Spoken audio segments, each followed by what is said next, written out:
द्वारकेश्वर नदी में एक बार फिर एक युवक का शव बरामद हुआ है। आपको बता दें कि शुक्रवार सुबह बांकुड़ा जिले के विष्णुपुर थाना क्षेत्र के अवंतिका गांव के पास द्वारकेश्वर नदी के घाट में स्थानीय लोगों ने पानी में एक शव को तैरते देखा। तुरंत पुलिस को सूचना दी गई। मौके पर पहुंची विष्णुपुर थाना पुलिस ने शव को बरामद किया। पुलिस ने बताया कि मृतक का नाम संजय बागदी है, जिसकी उम्र लगभग 26 वर्ष है। प्रारंभिक जाँच में पुल की रेलिंग पर घर्षण के निशान मिले हैं, जिससे आशंका जताई जा रही है कि युवक नदी के किनारे से फिसलकर पानी में गिर गया और डूबने से उसकी मौत हो गई। हालांकि बांकुड़ा जिले में बारिश अब कम हो गई है, जिससे नदी का जल स्तर धीरे धीरे घट रहा है। इसी बीच सुबह सुबह नदी में शव मिलने से इलाके में हड़कंप मच गया है। बता दें कि स्थानीय लोगों ने संजय बागदी की पहचान की है। बताया जा रहा है कि मृतक मूल रूप से औंधा थाना क्षेत्र के मालपुर गाँव का रहने वाला था, लेकिन वह फिलहाल विष्णुपुर थाना अंतर्गत भटरा गाँव में रह रहा था। अनुमान है कि किसी कारणवश वह नदी किनारे गया होगा और फिसलकर नदी में गिर गया, जिससे उसकी मौत हो गई। फिलहाल पुलिस ने शव को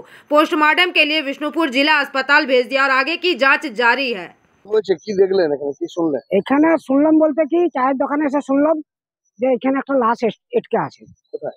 এই ব্রিজের নিচে, এই ব্রিজটা নিচে দ্বারকেশ্বর নদীর ব্রিজের নিচে আটক হয়ে আছে। দিয়ে এলাম, শুনি, এসে দেখছি হ্যাঁ এটকে রয়েছে। তাকিয়ে দেখলাম যে বেঁচে আছে কিনা।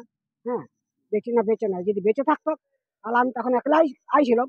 হ্যাঁ, ওখানে টেনে টুনে যা হোক করে ডাঙায় তুলে ওকে বাঁচানোর চেষ্টা করতাম, কিন্তু সে তো শেষ, তুলে কোনো লাভ হবে না। তারপরে এবারে জানতে জানতে শুনতে শুনতে প্রচুর লোক জুটে, কিন্তু কেউ বলতে পারছি না এই যে কে কোথাকার। আর তারপরে পুলিশকে তো এখানে আমাদের গ্রামের সিভিল পুলিশ আছে, আমাদের গ্রামে অবন্তিকা গ্রামে আছে, তাকে খবর দেওয়া হয়, সে এলো। আরো নেতারা ঘটনাটা কি ঘটেছে? ঘটনাটা আমরা শুনলাম যে রামসাগরে, ওঁদা থানার রামসাগরের মালপুরের বাসিন্দা সঞ্জয় বাগদি তার ভাটরাতেই তার আত্মীয় বাড়িতে থাকতো। এখন ঘটনাচক্রে কালকে রাত্রেবেলাতে অবন্তিকার থেকে সে আত্মীয় বাড়ি যাচ্ছিল ভাটরায় সাইকেলে করে। এমতো অবস্থায় হয়তো অন্য অপ্রস্তুত অবস্থা হয়তো ছিল, তো হয়তো গড়িয়ে পড়ে গেছে। আমাদের অনুমান আর কি, এটা সঠিক জানতে আছে, গড়িয়া ব্রিজের নিচে গড়িয়ে পড়ে গেছিল, পড়ে গিয়ে জলে ডুবে মারা গেছে। আমরা সকালে স্থানীয় মারফতে যে জানতে পারি এবং আমাদের পুলিশ প্রশাসনকে সেই মোতাবেক খবর দিই। খবর দেওয়ার পর পুলিশ প্রশাসন এসে ওই দেহটি উদ্ধার করে নিয়ে যায় এবং পোস্টমর্টম যতক্ষণ না হচ্ছে ততক্ষণ না সঠিক কারণ বলা যাবে না।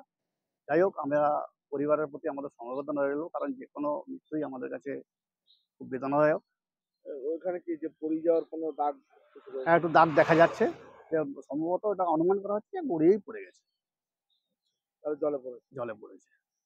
কারণ অন্য কোনো কারণ না, অন্য কোনো কারণ আমার মনে হয় না আছে বলে, কারণ পুলিশ উদ্ধার করেছে এবং बांकुड़ा से अनुप रॉय की रिपोर्ट, PVTV न्यूज।